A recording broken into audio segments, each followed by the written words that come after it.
Question number 4 exercise 8.1 का question number 4।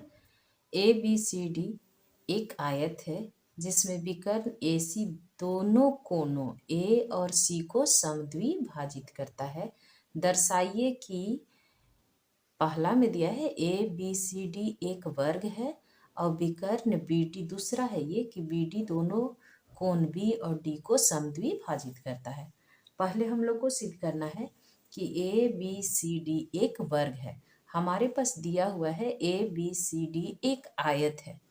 आयत दिया हुआ है यानी कि AB बराबर CD, BC बराबर AD, ये आयत है। साथ में सभी कोण 90 डिग्री का भी है। आयत है तो ये हमारे पास कंडीशन है, आयत है इसलिए ये सारे गुण है कि इसके आमने सामने की भुजा बराबर है, ये भुजा इसके बराबर है। तो दिया हुआ है हमारे पास क्या क्या गिवन है कि AB बराबर CD और BC बराबर AD, साथ में सभी कोण 90 डिग्री, कोण A बराबर कोण B बराबर कोण C बराबर कोण D बराबर 90 डिग्री, इतना दिया हुआ है। क्योंकि ABCD एक आयत है इसलिए ये तो गुण होगा। अभी हमारे पास और दिया है कि जो विकर्ण AC है वो A और C दोनों को समद्विभाजित करती है। यहाँ पर हमारे पास दिया हुआ है कि कोण A और C दोनों को समद्विभाजित कर रहा है, मतलब 1 और 2, हम लोग अपना सुविधा के लिए 1 और 2 3 4 कोण का नाम लिख दिए हैं। तो यहाँ हमारे पास कोण 1 जो है वो कोण 2 के बराबर है और 3 जो है वो 4 के बराबर है। कोण 3 जो है वो कोण 4 के बराबर है। ये हमारे पास दिया हुआ है कि AC विकर्ण A और C को समद्विभाजित करता है, यानी कि ये भी हमारे पास दिया हुआ है, दिया है। साथ में अब हम लोग देखेंगे कि देखिए ये B और CD दो समांतर रेखा है ऐसे, और इसको कोई तीसरी रेखा प्रतिच्छेद कर रही है, ये A है और यहाँ C है। तो ये वाला कोण और ये वाला कोण यानी नीचे वाला कोण 1 और यहाँ ऊपर वाला कोण 4, कोण 1 और कोण 4 बराबर होगा अंतः एकांतर कोण से। चूंकि AB जो है वो CD के समांतर है, इसीलिए AB जो है वो CD के समांतर है और साथ में AC रेखा क्या कर रही है, उसको प्रतिच्छेद कर रही है। और साथ में इधर से एक ही साथ में लिख लेते हैं, BC जो है वो AD के समांतर है और AC रेखा जो है उसको प्रतिच्छेद कर रही है।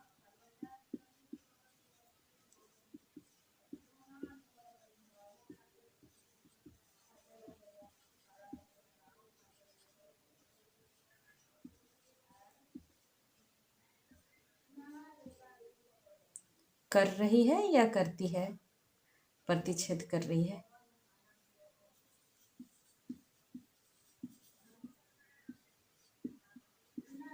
प्रतिच्छेद कर रही है, इसीलिए हमारे पास क्या होगा कि कोण 1 जो है वो कोण 4 के बराबर हो जाएगा। कोण 1 जो है वो 4 के बराबर होगा और कोण 2 जो है वो कोण 3 के बराबर। जैसे ये दोनों लाइन यदि ऐसे पैरेलल है और इसको तीसरी रेखा प्रतिच्छेद कर रही है, ये A है, यहाँ पर C है, तो ये ऊपर वाला कोण और ये नीचे वाला यानी ये 2 नंबर और इधर से 3 नंबर, ये दोनों आपस में बराबर हो जाएंगे।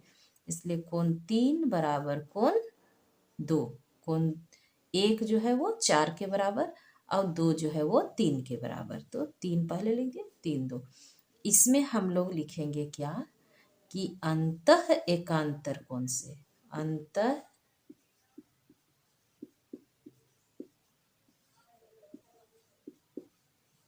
अंतः एकांतर कोण है, इसलिए ये दोनों बराबर हो जाएंगे। अब देखिए यहाँ हमारे पास क्या हुआ, ये कोण इसके बराबर था, ये कोण इसके बराबर था, साथ में भी था कि A और C भी दोनों कोण बराबर है, 90 90 डिग्री है।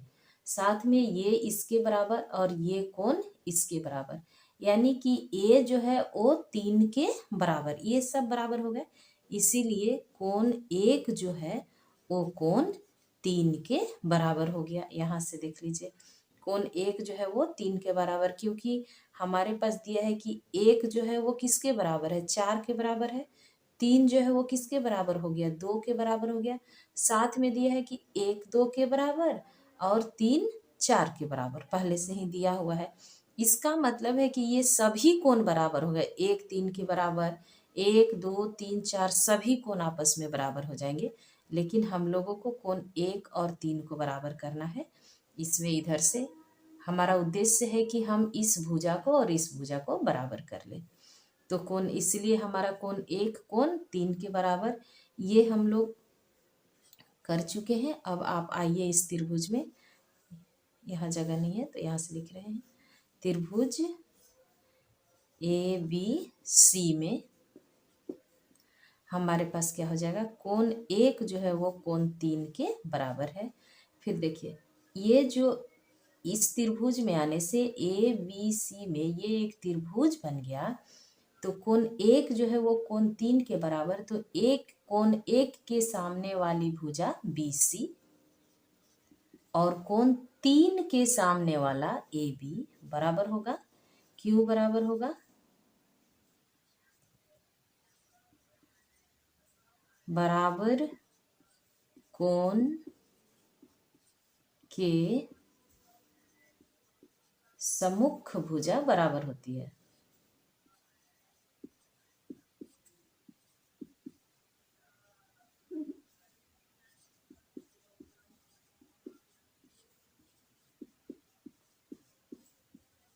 ये त्रिभुज के लिए है, यदि त्रिभुज की कोण बराबर होगा तो उसके सम्मुख भुजा बराबर हो जाएगा, यदि भुजा बराबर है तो उसके सम्मुख कोण भी बराबर होगा। ये त्रिभुज के लिए नियम है कि किसी भी त्रिभुज की भुजा यदि बराबर है तो उसके सम्मुख कोण बराबर होंगे। इस तरह से हमारे पास ABCD के बराबर था, BCAD के बराबर था।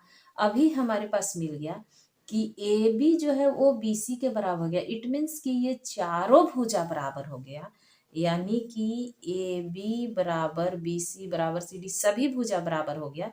इसलिए ABCD जो है वो एक वर्ग बन गया, एक वर्ग है। इस तरह से हम लोग प्रूफ करेंगे। दूसरा नंबर क्वेश्चन कह रहा है कि विकर्ण BD दोनों कोणों B और D को समद्विभाजित करता है। तो हम लोग प्रूफ कर चुके थे कि ABCD जो है वो एक वर्ग आ गया। वर्ग है इसका मतलब ये कोण और ये कोण बराबर है।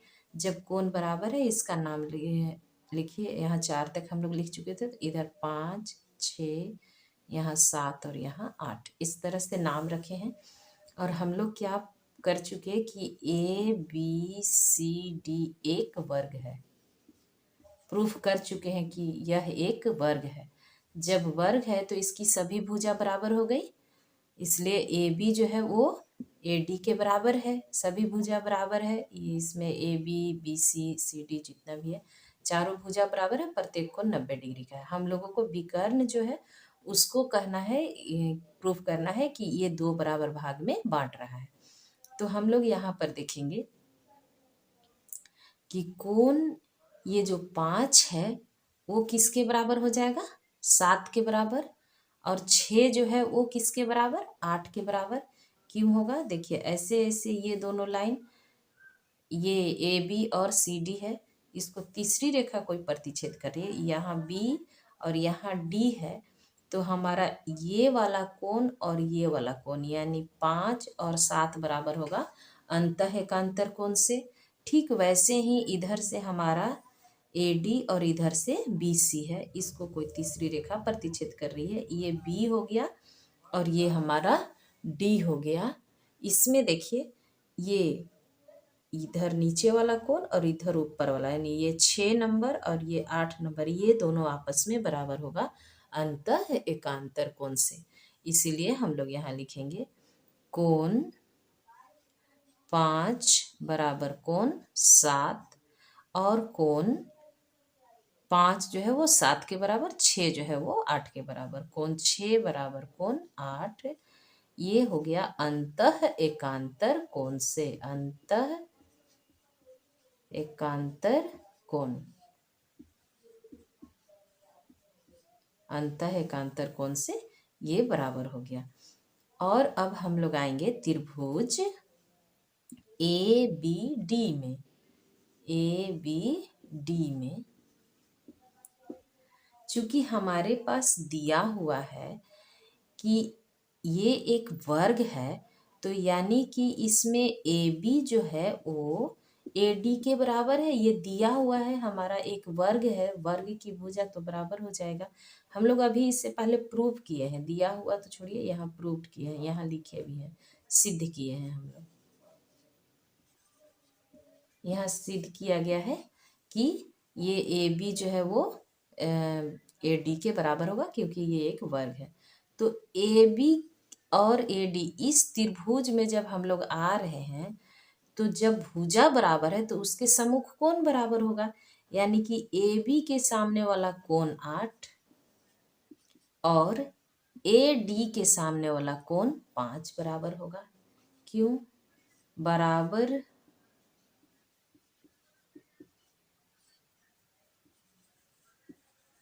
भुजा के सम्मुख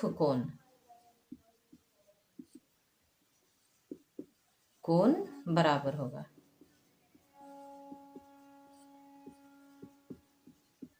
ये त्रिभुज का रूल्स है, हम लोग पढ़े हैं, जब किसी भी त्रिभुज की भुजा आपस में बराबर होगा तो उसके सम्मुख कोण भी बराबर होगा। तो ये त्रिभुज में हम लोग पढ़ रहे हैं, भुजा बराबर है इसलिए उसके सम्मुख कोण भी बराबर होगा।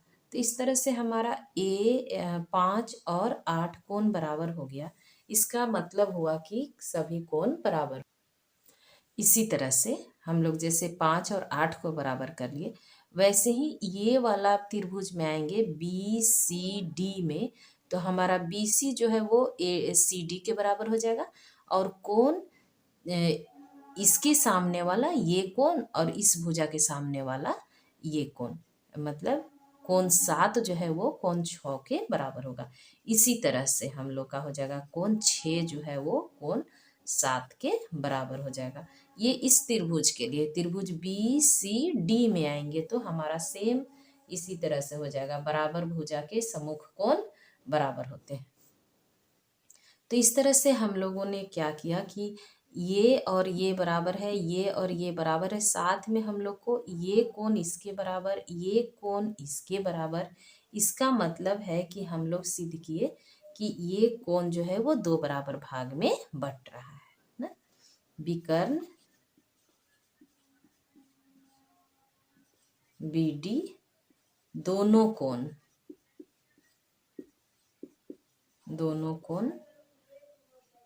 कोणों लिख दीजिए बी और डी को समद्विभाजित करता है।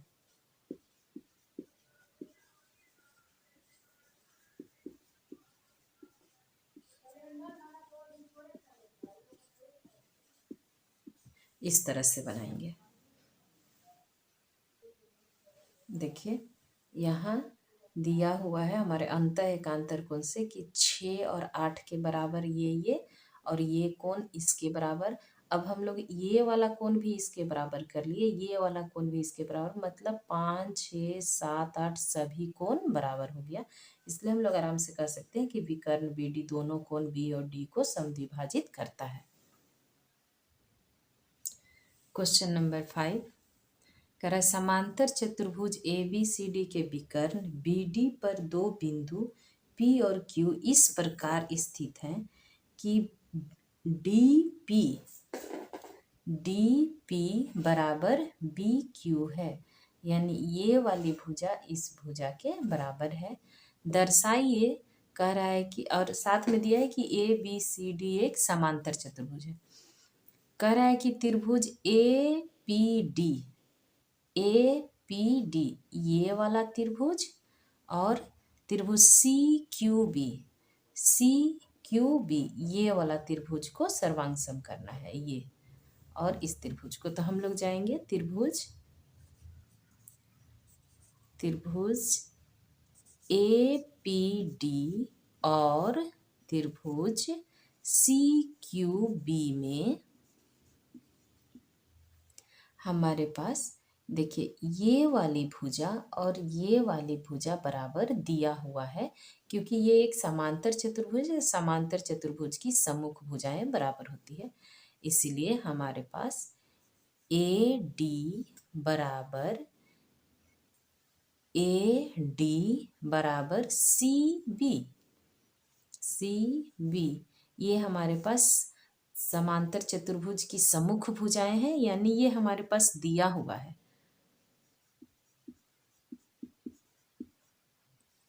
समांतर चतुर्भुज की सम्मुख भुजाएं हैं, सम्मुख भुजा।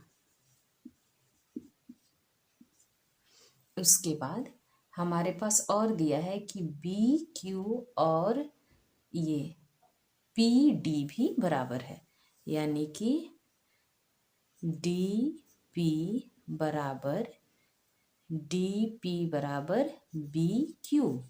ये दिया हुआ है, यहाँ देखिए दिया हुआ है, गिवन है। उसके बाद इस त्रिभुज में देखिए ये जो BC है, ऊपर में हमारा AD है, ये B हो जाएगा BC, इधर में A और यहाँ D है। इसको कोई तीसरी रेखा प्रतिच्छेद कर रही है, तो ये कोण और ये कोण बराबर होगा, यानी कि ये B वाला कोण और ये वाला कोण जो है वो अंतः एकांतर कोण से बराबर होगा, क्योंकि ये दोनों रेखा समांतर रेखा है और इसको तीसरी रेखा प्रतिच्छेद कर रही है, इसलिए ये वाला कोण और ये वाला कोण अंतः एकांतर कोण से बराबर होगा, यानी कि ये और ये कोण। तो हम लोग पहले ऊपर में ADP वाला में लिखेंगे, कोण AD यहाँ P बराबर कोण, उसी तरह से यहाँ लिखेंगे CBQ में ये हमारा किस से होगा, अंतः एकांतर कोण से, अंतः एकांतर कोण, अंतः एकांतर कोण से ये हमारा बराबर हो गया। इसीलिए हमारा जो त्रिभुज, तीन कंडीशन मेरे पास मिल गया। साथ में ये भी है कि ये भुजा इस भुजा के बराबर, ये भुजा इस भुजा, यानी दो भुजा के बीच का कोण बराबर है। तो लिखेंगे त्रिभुज APD सर्वांगसम हो जाएगा त्रिभुज CQB के दो भुजा के बीच का एक कोण है, यानी साइड एंगल साइड से ये दोनों त्रिभुज सर्वांगसम हो गया। यानी कि ये पहला नंबर हमारा प्रूफ हो गया। उसी के साथ दूसरा नंबर भी हो जाएगा साथ साथ में। जब ये त्रिभुज और ये त्रिभुज दोनों सर्वांगसम हो गया, इसका मतलब है कि यहाँ ये वाला भुजा और ये वाला भुजा क्या हो जाएगा, बराबर हो जाएगा CPCT से। तो लिखेंगे AP बराबर CQ, CPCT से दोनों बराबर हो जाएगा, यानी कि जिस त्रिभुज, दोनों त्रिभुज सर्वांगसम है तो उसके संगत भाग बराबर होते हैं, इसीलिए CPCT से ये बराबर हो गया। अब तीसरा नंबर करेंगे। तीसरा नंबर के लिए हमारे पास कह रहा है कि कौन कौन त्रिभुज को सर्वांगसम करना है। त्रिभुज AQB और त्रिभुज CPD में हम लोग जाएंगे। देखिए यहाँ AQB यानी ये वाला त्रिभुज और CPD यानी ये वाला त्रिभुज को सर्वांगसम करना है। तो हमारे पास ये वाला भुजा और ये वाला भुजा बराबर पहले से ही दिया हुआ है, यानी कि BQ बराबर BQ बराबर हमारे पास DP दिया हुआ है, DP ये गिवन है, दिया हुआ है।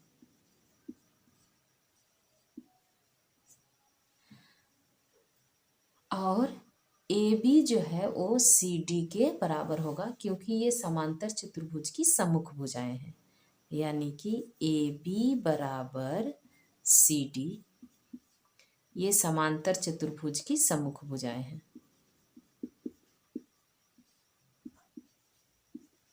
समांतर चतुर्भुज की सम्मुख भुजाएं,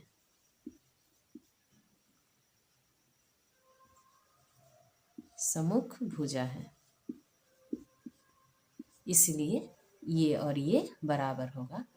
साथ में यहाँ जो ए बी है और इधर से सी डी है, जब इसको कोई तीसरी रेखा बी डी, यहाँ बी और यहाँ डी है, प्रतिच्छेद कर रही है, तो ये वाला कोण और ये वाला कोण, यानी कि ये कोण और ये कोण आपस में बराबर होगा अंतः एकांतर कोण से। इसलिए लिखेंगे कोण, इस कोण को लिखना है तो ए बी क्यू बराबर कोण, जैसे ए बी क्यू लिख रहे हैं वैसे सी डी पी लिखेंगे, कोण सी डी पी अंतः एकांतर कोण से बराबर होगा, अंतः एकांतर कोण से। अंतः एकांतर कोण है इसलिए ये दोनों बराबर होगा। आप शॉर्ट में ए आई ए भी लिख सकते हैं, अल्टरनेट इंटीरियर एंगल। इस तरह से हमारे पास क्या मिला, ये भुजा और ये भुजा के बीच का एक कोण बराबर हो गया, इसीलिए त्रिभुज ए क्यू बी सर्वांगसम हो जाएगा त्रिभुज सी पी डी के, और क्या से, दो भुजा के बीच का एक कोण, यानी साइड एंगल, साइड से दोनों त्रिभुज सर्वांगसम हो गया। जैसे ही सर्वांगसम हो जाएगा, हमारा अगला क्वेश्चन जो 4 नंबर है वो भी सॉल्व हो गया। ये दोनों त्रिभुज सर्वांगसम हुआ, इसका मतलब ए क्यू और बी सी क्या हो जाएगा, दोनों बराबर हो जाएगा सी पी सी टी से, यहाँ लिखेंगे। इसीलिए ये क्वेश्चन नंबर 4 भी हमारा यहीं पर हल हो जाएगा। ए क्यू बराबर सी पी सी टी से, यानी सर्वांगसम त्रिभुज के संगत भाग बराबर होते हैं, उससे ये प्रूफ हो गया। अब क्वेश्चन नंबर इसी में 5 कह रहा है कि आप प्रूफ कीजिए कि ए पी सी क्यू, ये बीच में जो चतुर्भुज है वह एक समांतर चतुर्भुज है। तो चूंकि हम लोग 5 नंबर के लिए लिखेंगे, हम लोग क्वेश्चन नंबर 2 में प्रूफ कर चुके हैं।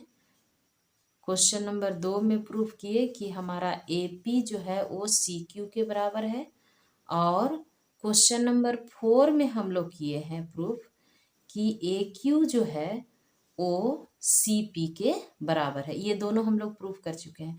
जब किसी भी चतुर्भुज की दो भुजा का समांतर जो जोड़ा है वो बराबर होगा, इसका मतलब कि यह एक समांतर चतुर्भुज हो जाएगा। हम लोग इस चैप्टर से पहले वाला में हम लोग इंट्रोडक्शन क्लास में पढ़े हैं कि यदि किसी चतुर्भुज की ये बराबर जो ये समांतर भुजा है, यदि ये भुजा इस भुजा के समांतर है और बराबर है, ये भुजा भी इस भुजा के समांतर है और बराबर है, यानी कि ये क्या हो जाएगा, समांतर नहीं भी है, यदि बराबर है, ये भुजा इस भुजा के बराबर और ये वाला भुजा इस भुजा के बराबर है, इसका मतलब कि यह एक समांतर चतुर्भुज है। तो इसीलिए हमारा चतुर्भुज ए पी सी क्यू जो है वो एक समांतर चतुर्भुज है।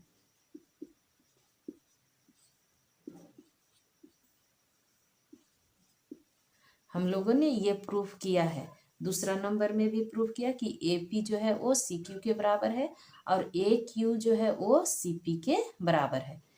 ए पी सी क्यू के बराबर और ए क्यू सी पी के बराबर।